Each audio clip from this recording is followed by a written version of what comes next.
नमस्कार, स्वागत है आपका अपने YouTube चैनल नारी में। मैं आपकी अपनी गायनेकोलॉजिस्ट डॉक्टर इंदु।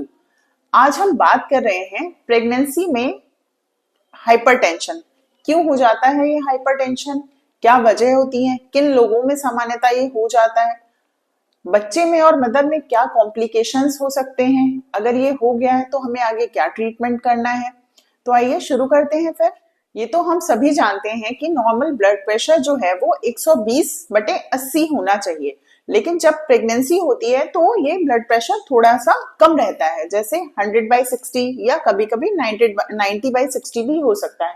लेकिन अगर ये ब्लड प्रेशर बढ़ जाता है, जैसे कि 140/90 हो जाए या उससे ज्यादा हो जाए, और हमारी प्रेगनेंसी को 20 हफ्ते हो चुके हैं, उसके बाद ये ब्लड प्रेशर बढ़ा हुआ रहता है, तब हम उसको प्रेगनेंसी इंड्यूस्ड हाइपरटेंशन कहते हैं। इस बढ़े हुए ब्लड प्रेशर के साथ यूरिन में प्रोटीन भी आने लग जाता है, तब इसको हम लोग प्री इक्लैम्सिया कहते हैं।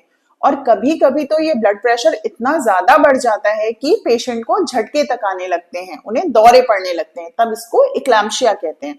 तो आज हम समझ रहे हैं कि प्रेगनेंसी इंड्यूस्ड हाइपरटेंशन क्या है। ठीक है, तो इक्लैम्सिया एक अलग टॉपिक है, उसके बारे में कभी और बात करेंगे।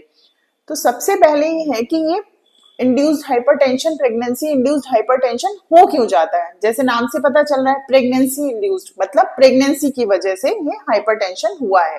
पहले पेशेंट को कोई प्रॉब्लम नहीं थी, और जैसे ही 20 हफ्ते की प्रेगनेंसी हुई अभी, तो ये ब्लड प्रेशर हमारा बढ़ गया है। क्या होता है, जो प्लेसेंटा, जब बच्चा बनता है तो उसके साथ प्लेसेंटा बनता है, हम सभी जानते हैं। तो ये प्लेसेंटा में ब्लड वेसल्स होती हैं, कोशिकाएं होती हैं, रक्त वाहिनी होती हैं।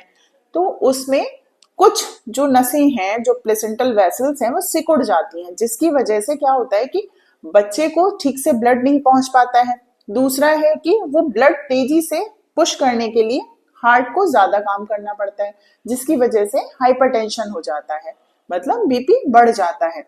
अब ये बढ़ा हुआ बीपी क्या कर सकता है, पेशेंट में बहुत सारे कॉम्प्लिकेशंस हो सकते हैं। जैसे उनके फेफड़ों पर असर आ सकता है, फेफड़ों में पानी भर सकता है, उनके शरीर में सूजन आ सकती है, कभी कभी आंखों से बहुत धुंधला दिखाई देता है, छाती में दर्द हो सकता है, और दिल का दौरा पड़ सकता है।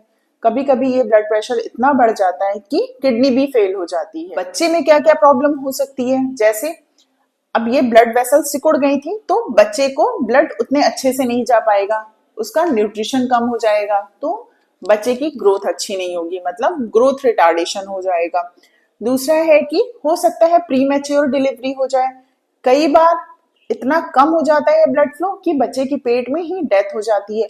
या कई बार क्या होता है, ये ब्लड प्रेशर इतना ज्यादा बढ़ जाता है कि जो आंवल है, मतलब जो प्लेसेंटा है, वो यूट्रस से अलग हो जाता है, जिसकी वजह से क्या होता है, बहुत ज्यादा ब्लीडिंग हो जाती है। तो इसमें मदर को भी खतरा होता है और बच्चे को भी खतरा होता है। हाथों हाथ हम लोगों को डिलीवरी करानी पड़ती है, ऑपरेशन करना रहता है, तो ये सारे खतरे मदर और बेबी को हो सकते हैं अगर ब्लड प्रेशर बहुत ज्यादा बढ़ गया है। तो ऐसे कौन से पेशेंट्स हैं जिनमें ये होने की संभावना बहुत ज्यादा रहती है। तो देखिए, जिनकी फैमिली हिस्ट्री है या पहले की कोई प्रेगनेंसी है जिनमें उनका बीपी बढ़ा हुआ था, तो उनमें होने की संभावना ज्यादा होती है। या बहुत ओबीज मतलब मोटे पेशेंट्स हैं जिनका वजन बहुत ज्यादा है, उनमें हाइपोथायराइडिज्म में बहुत ज्यादा बीपी बढ़ने की संभावना होती है। साथ ही में अगर उनको प्रेगनेंसी इंड्यूस जो हमारा ब्लड शुगर होता है, जो डायबिटीज होती है, वो है, तब भी ये ब्लड प्रेशर बढ़ने की संभावना होती है।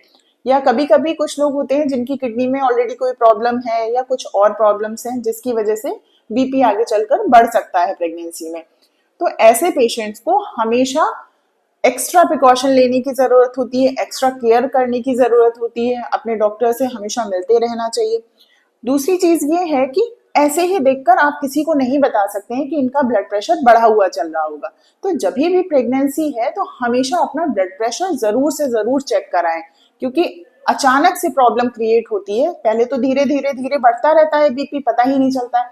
फिर क्या होता है कि अचानक बीपी बहुत ज्यादा बढ़ गया, और कभी कभी झटके आ गए, या फिर जो ब्लीडिंग है वो स्टार्ट हो जाती है, जो एब्रप्शियो प्लेसेंटी है वो हो जाता है, जिससे बच्चे को खतरा हो जाता है। कभी कभी आंखों की रोशनी तक चली जाती है, बहुत सारी प्रॉब्लम्स हो सकती हैं। तो हमेशा प्रेगनेंसी में बीपी नपवाना बहुत ज्यादा जरूरी होता है। तो अगर प्रेगनेंसी में ब्लड प्रेशर बहुत ज्यादा बढ़ा हुआ है, मतलब 140/90 से ऊपर है, तो हमें अब क्या ट्रीटमेंट लेना चाहिए। तो सबसे पहले तो डिपेंड करता है कि प्रेगनेंसी कितने वीक्स की है। अगर प्रेगनेंसी हमारी 20 से 34 हफ्ते तक की है तो हमें ब्लड प्रेशर कम करने की दवाइयां दी जाती हैं। कुछ दवाइयां हैं जैसे लेबेटालॉल है, निफेडिपिन है, ये सारी मेडिसिन दी जाती हैं। इनसे बीपी कंट्रोल हो जाता है, तो इसी पर हमें 34 हफ्ते तक रखा जाता है। साथ ही साथ बच्चे की मॉनिटरिंग की जाती है और आपके ब्लड प्रेशर की मॉनिटरिंग की जाती है। इन केस कभी ये ब्लड प्रेशर ज्यादा बढ़ गया और कंट्रोल नहीं होता है दवाइयों से, तो हमें डिलीवरी की भी सलाह दी जाती है। लेकिन 30 से 34 हफ्ते तक की डिलीवरी जो है उसमें बच्चे की बचने की संभावना ज्यादा रहती है। उससे पहले बच्चे की बचने की संभावना बहुत कम हो जाती है। तो जब भी 30 से 34 हफ्ते का बच्चा है तो हमेशा बच्चे के फेफड़े मजबूत करने का इंजेक्शन दिया जाता है और डिलीवरी के लिए प्लान किया जाता है। दूसरी जो सबसे इंपॉर्टेंट चीज है वो ये है कि क्या बढ़े हुए बीपी में हमेशा ही ऑपरेशन होता है या फिर नॉर्मल डिलीवरी भी हो सकती है। तो वो डिपेंड करता है कि कितने वीक्स की हमारी प्रेगनेंसी है। जो इंडक्शन स्टार्ट किया जाता है, मतलब जो आर्टिफिशियल पेन देने के लिए जो मेडिसिन दी जाती हैं वो पेशेंट को स्टार्ट की गई, कितना उसको दर्द आ रहा है, कितना जो सर्विक्स है वो कितना, ऑस जो है वो कितना ओपन हो रहा है। तो इन सारी चीजों पर डिपेंड करता है। जरूरी नहीं कि आपका हमेशा ऑपरेशन ही किया जाए, आपको नॉर्मल डिलीवरी के लिए भी सलाह दी जा सकती है। तो सबसे ज्यादा इंपॉर्टेंट चीज ये है कि हमें इस बीमारी से हम कैसे अपने आप को बचा सकते हैं। तो सबसे ज्यादा जरूरी है कि जैसे ही प्रेगनेंसी होती है आप जरूर अपने डॉक्टर को दिखाएं, वहां पर अपना चेकअप कराएं, अपना ब्लड प्रेशर जरूर से नपाएं। आप अपने घर पर भी ये ब्लड प्रेशर नाप सकते हैं। एक मशीन होती है जिसे आप ले सकते हैं और घर पर ही बीपी नाप सकते हैं। ये नापना बहुत ज्यादा जरूरी है। तो फ्रेंड्स, जो प्रेगनेंसी में हमारा ब्लड प्रेशर बढ़ जाता है उससे क्या क्या कॉम्प्लिकेशंस हो सकते हैं, उसका ट्रीटमेंट क्या है, क्या प्रिकॉशन है, इससे रिलेटेड सारे क्वेश्चंस के आंसर देने की मैंने कोशिश की है। लेकिन फिर भी अगर आपके कोई सवाल रह जाते हैं तो आप कमेंट सेक्शन में पूछ सकते हैं। आई होप आपको ये वीडियो पसंद आया होगा। अगर आपको ये वीडियो पसंद आता है तो इसे लाइक करें, शेयर करें और चैनल को सब्सक्राइब करें। Thank you.